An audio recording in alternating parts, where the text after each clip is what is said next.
about that earlier. Yeah, so in the early 90s, with my colleagues Dennis McKenna and Joyce Calloway, You worked with Dennis McKenna. and Brazilian colleagues, we conducted what became known as the Hoasca Project in Brazil, working with members of the Unidade Vegetal, a Brazilian syncretic church which has been granted approval since the late 80s to utilize ayahuasca within the context of their religious ceremonies.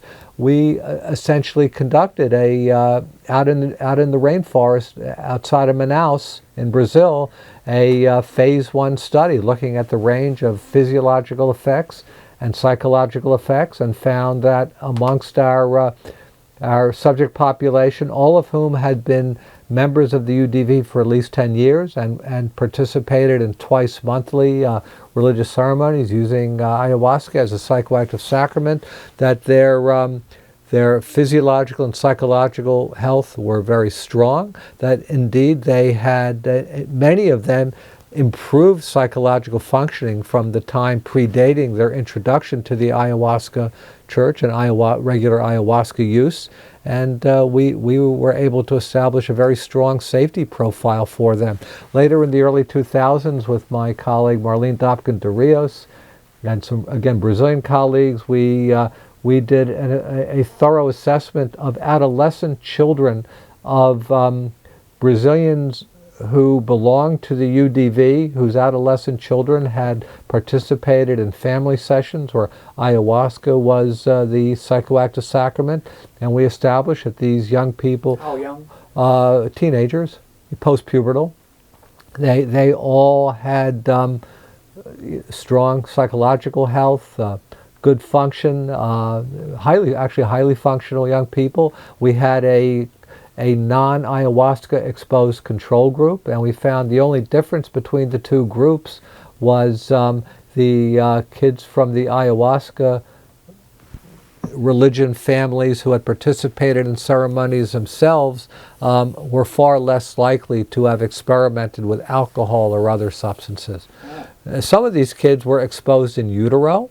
The women of the UDV often participate in ceremonies while pregnant. Some will take a small amount of ayahuasca during actual labor and delivery. I attended baptisms where babies were administered with an eyedropper, 1 or 2 drops of ayahuasca on their tongue. Would that give an effect? No, not really. No.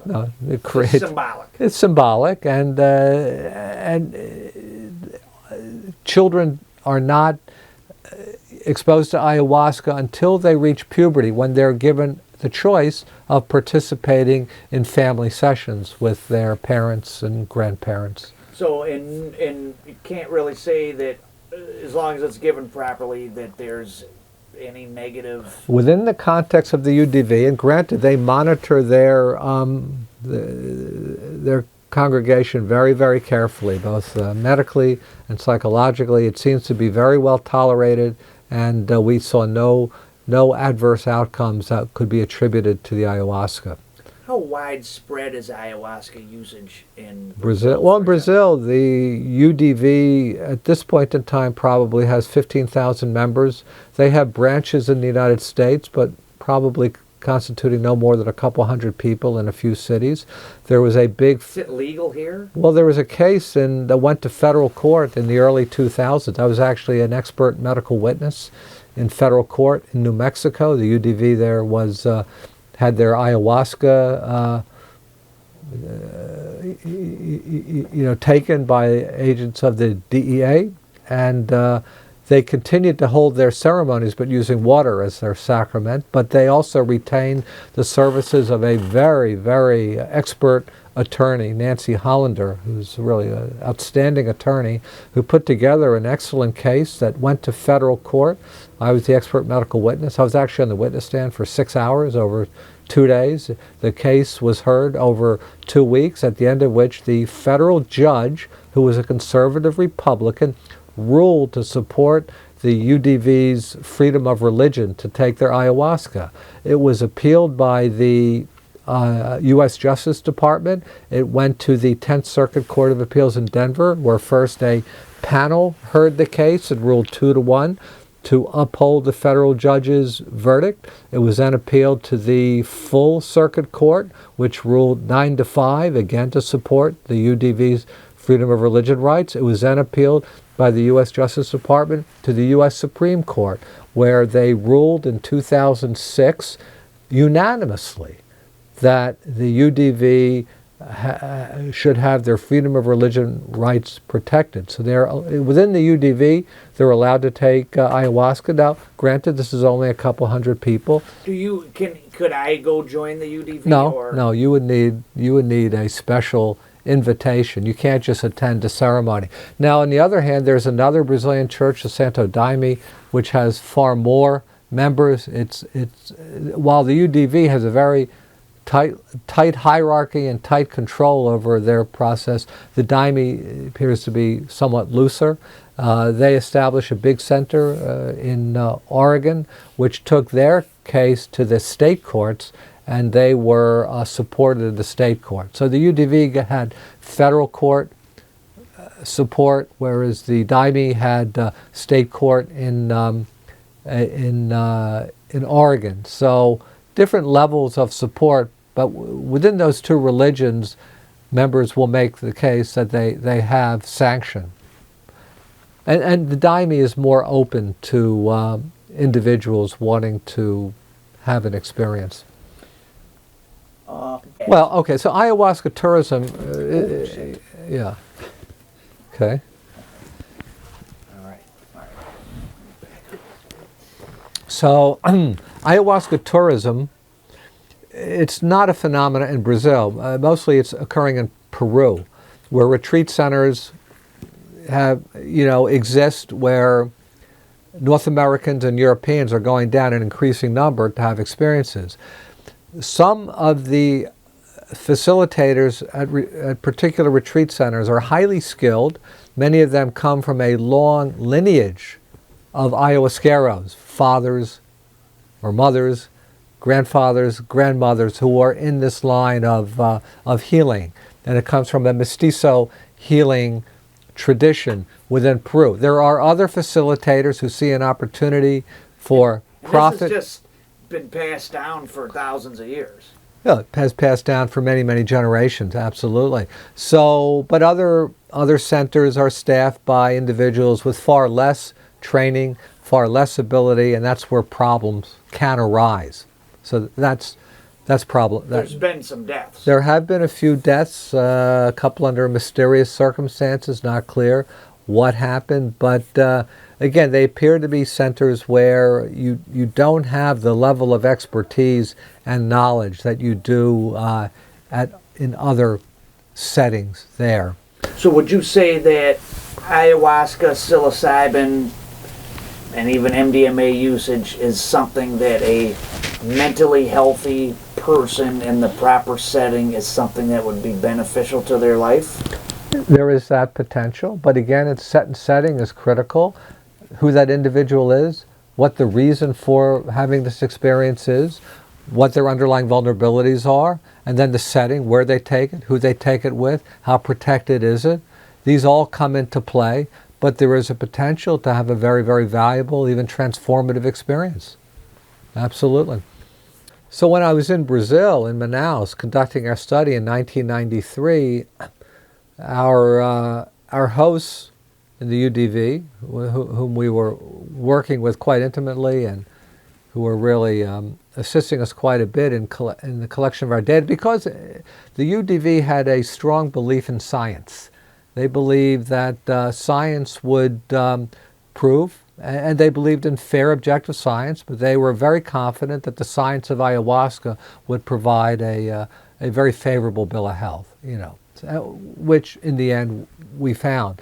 But they invited myself and my colleagues, Dennis McKenna, Jason Calloway, a few others who were with us, to attend their ceremonies. So here we were faced with a dilemma. On the one hand, we could say, no, we don't do that, or we could figure, well, what a great opportunity to better understand how this religion functions and how ayahuasca is utilized. Also, the curiosity factor we all had, and also the perception that to to turn down the offer of our very, very hospitable hosts would be somewhat insulting to them. And of course, for all of those reasons stated, we participated in or joined the ceremony. So I'll tell you a couple of stories, which is, the first is, at our first session that we attended, the way the UDV structures their ceremonies is that individuals are given a cup of ayahuasca. They hold that cup until everyone has their cup, and then the maestri, the minister, provides an incantation, a prayer over the ayahuasca, really blessing it. Everyone drinks in unison, and people sit down for a period of time. Some very pleasant music is played on a sound system. Then the maestri will sing a religious song called a shamata, often odes to the beauties of nature, or songs about the stories of the founders, actual founders, mythological founders of their religion. And then congregants will ask for permission to sing, always singing by just one individual, not collectively. The maestri will then give a sermon or a talk which provides instructive lessons, and often talking about the need to behave in a proper manner out in the world, to be responsible, to be ethical, to be good spouses, to be good parents to their kids, to be good to their own parents, be good employers, be good employees, always be as responsible as possible. And then often congregants will raise their hand and ask for permission to speak. So this night, there's a very active dialogue back and forth between the maestri and some individuals in the congregation. And my Portuguese was somewhat limited. I was having trouble following the nature of the dialogue, so I turned to the woman who was interpreting for me, and she had lapsed off into silence. So I asked her, what are they saying? What are they talking about? Because I felt I really needed to understand this, because it would help me better understand how this whole process works. He said, well, what they are saying is how important it is that if you say you're going to be someplace at a certain time, you be there. And I thought, oh, this is extraordinary. Here I am in South America, where punctuality is not always, practiced. And job training. Yeah, so it's people are with hallucinogens are in a hyper-suggestible state. So here they're being given messages to how to be a better person, how to be more responsible, how to function more effectively out in the world, how to be a more ethical person. And these individuals had taken it to heart and had become part of their very fabric, their fiber, and they had evolved, they had transformed. And some of these individuals who started out leading very dissolute, disreputable lives, alcohol abuse, drug abuse, sociopathic behaviors, had gotten their act together, had maintained sobriety for years, had become pillars of the community, were highly respected within the community, the UDV community and the outside community. So I thought this was a very, very instructive lesson. So I'll give you another story, which was at another in Manaus, very, very powerful brew, and everyone this is at a preparo, where the ayahuasca is prepared from the two plants, Banisteriopsis caapi, a woody vine, and Psychotria viridis, a leaf from a plant. The Psychotria contains DMT. The Banisteriopsis contains harmala alkaloids. When either is taken separately by mouth, nothing happens. But when taken together, there's a synergistic effect, and it induces a powerful 3 to 4 hour visionary state. So it was a very powerful experience, at the end of which I was sitting in my chair just looking around at these multi-family systems, parents with their children, with the grandparents, and it was the most remarkably harmonious setting.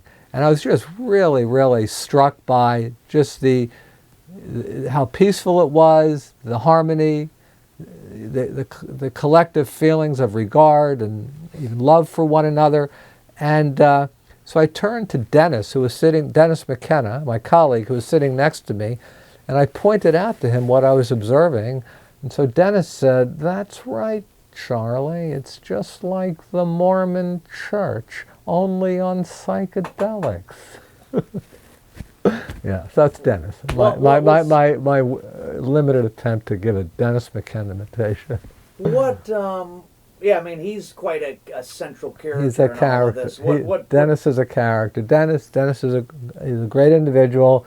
He's brilliant. Is he less of a scientist and more? Oh, he's a great scientist. His brother Terrence was the raconteur. Oh, I'm thinking. Yeah, Terrence was a charismatic speaker, but Dennis was really the scientist of the family. Dennis was quite brilliant, and I think in all likelihood, many of Terrence's insights he got from his little brother.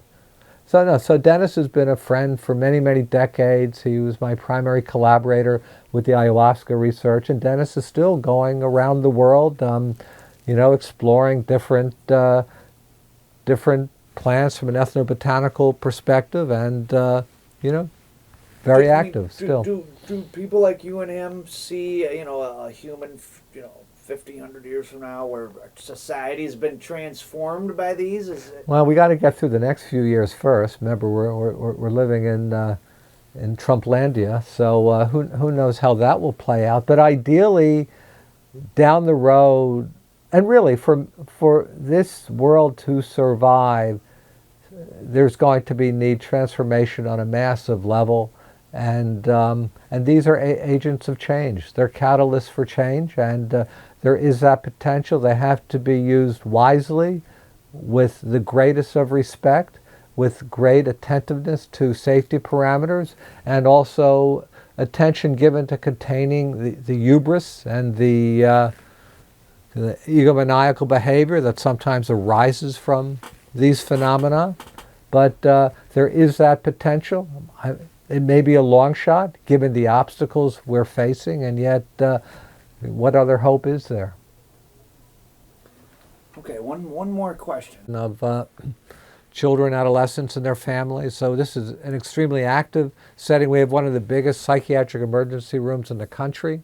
Okay, so you're on the front lines of seeing. Oh yeah, sure. Sure. What's going on. Can you speak to the levels of mental, I don't want to even say illness, because I think that word can be a little misleading, mental distress, because obviously we are all living in an environment that's we did not evolve to live in this environment. I would say in the last several months there's a rapid escalation of anxiety across the board. I think there's a great deal more fear and uncertainty about the future. I think with the previous administration, the Obama administration... Well, so you medically have seen an uptick? Oh, absolutely. 3 days after the election, we broke the record for the number of suicidal teenagers who were admitted to our psychiatric emergency room. Now, I mean, you can't answer this, but I mean, is that because the media is hamming it up and driving them to that, or what? Well, I mean, we get our information from the media, so there may be some distortions, but I think overall there's a true sense that suddenly overnight the world appeared to be at more peril, that there was less individuals were having trouble trusting that our leadership were capable of guiding us through some very, very dangerous waters.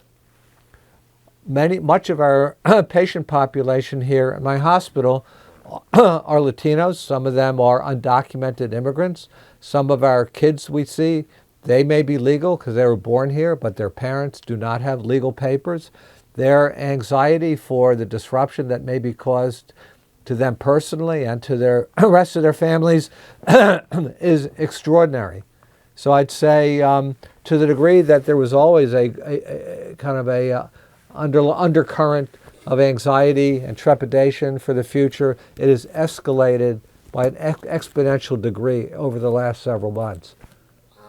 I'm urging my staff to directly ask their patients if they have anxieties related to the change in political administration. I think this is a very important issue. And also, we were talking about the future of psychedelics, how they may be ideally optimally integrated within society. This is absolutely contingent upon government regulatory support.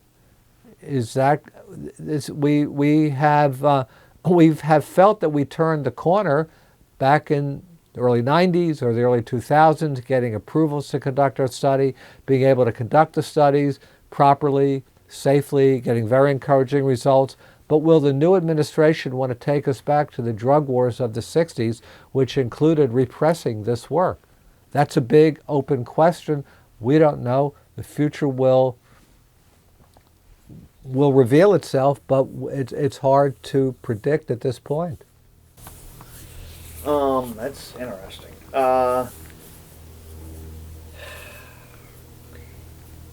You specifically mentioned in your psilocybin research that you are trying to help people with the existential crisis of impending death. But of course, we are all terminally ill. Right. And as we get, we didn't evolve to have any free time, right? We evolved to be constantly trying to live. Mm-hmm. So as more of us have free time to think about things and go inside ourselves, I think that the question of the existential meaning of life and dread and all that is going to get worse and worse, or affect more and more people, I should say. It does do psychedelics or something offer a potential? Sure. I think a mark of a healthy society is being attentive to how could we make this world a better, healthier place for future generations. And I think with the psychedelic experience implicitly provides that context to view one's own life in such a manner that you're addressing, how could I be of service? How could I be a help? Particularly to the young, to generations unborn. What kind of world are we living in? Amongst the indigenous people, there's this sense of they do not make major decisions without taking into account the impact on future as yet unborn generations. We don't do that at all. We're interested, our society is fixated on profit, on greed, on putting the others down so we can rise. There needs to be a more equitable world.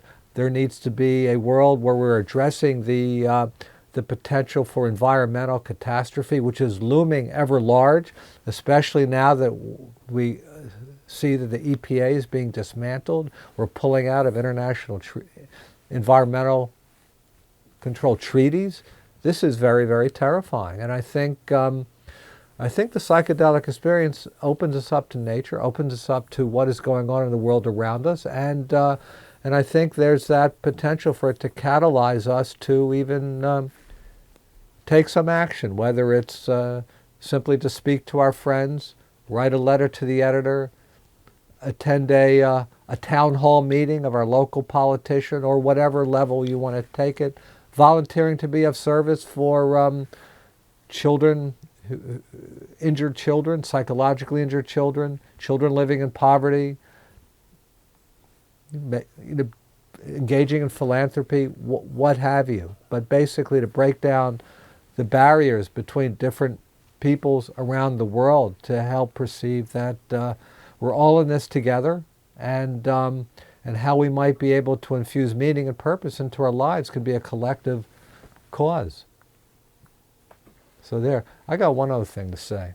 Yeah, and I'm gonna have one. I forgot one. I want to go back to something which I think. So your program is called American Dope. Okay. So when it comes to treating alcoholism, clearly the most dangerous drug ever to exist on the face of this planet, our conventional treatments within modern medicine, psychiatry, psychology are very, very limited.